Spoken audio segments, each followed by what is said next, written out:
kasama nga pero tila walang kapiling. Sanay sa katahimikan sa di pagtanaw, sanay sa damdamin kailan may di inalam. Sa bawat hakbang may bigat na di pansin, sa bawat ngiti may luhang nakatago sa dilim.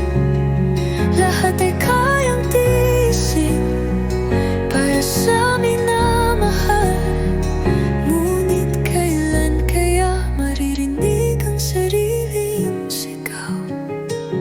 May dahilan kung bakit patuloy kumapit, may mga matang sa kanya'y umaasa ng init. Ngunit sa bawat gabi ng katahimikan, tanong sa sarili ang laging naiwan.